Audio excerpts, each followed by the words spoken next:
animals is a public safety concern from a health standpoint. Proper septic systems, disease control, pest control. So those are all things that can directly affect our quality of life here. The quality of care and the conditions these animals live in can directly affect property values. And like I said before, that they can also affect tourism and just our overall county image and where this county is trying to move. So those are things that I'm concerned about. Okay, so is it more the fact that these people are operating commercial breeding kennels, or is it more the fact that they have been, I guess, operating illegally? Or is it a combination of both? It's all of those things. Are they operating legally? We have reasons to believe, based on things that we've been able to find over the last couple of weeks, that they're not all operating legally, whether it's in violation of local ordinance, which we know they are, state laws, which there's concerns over, federal laws. We have reason to believe there are some operating without federal licenses that should have them. So that's a big concern. What kind of precedent does that set? How can we trust them going forward? All of those are concerns. So, I mean, what is it about Noble County or Albion where these people are setting up shop here? I mean, are there already? It says 6 in the press release that I read. Are there more than that here, or? It's possible. This is something that you can see across the country in agricultural and rural areas. There are populations of people and cultures of people who engage in this business, and there are precedents in other states that scare me, that scare, I think, many of us who live here in Noble County. Why are they coming here? Well, places like Ohio have just passed much, much more strict laws. And so people are going to go where they don't have oversight, and we don't have the oversight we need to do this well. And in fact, I really don't think you can do a commercial breeding operation well, because it's just inherently wrong for a social animal to be raised that way. And then talk about here in Noble County, or even in the state, you were saying that there is no animal care and control. There is no animal officers or... Right, we're just, Noble County is Mayberry. Noble County is a long-standing community. It's a rural community. It's a conservative community. I think Ohio as an entire state got caught up in that kind of issue, and it got completely out of control in the state of Ohio. And Zanesville is probably all I need to say for people to understand what I'm referring to, the lack of oversight.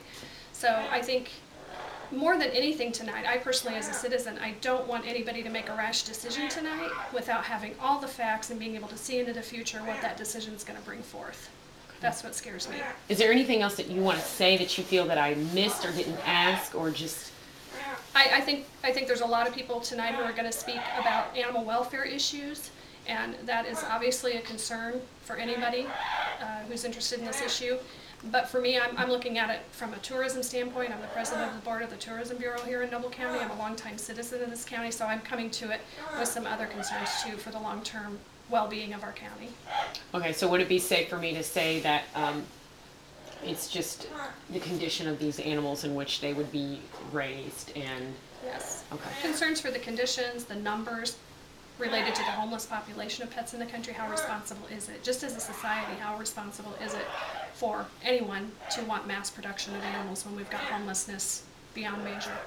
Now, what kind of problems do these animals face or deal with or come out with from these kennels? Oh gosh, any number of things. I mean the kennel cough, mange, just lack of being able to do preventive heartworm for 200 animals in a kennel.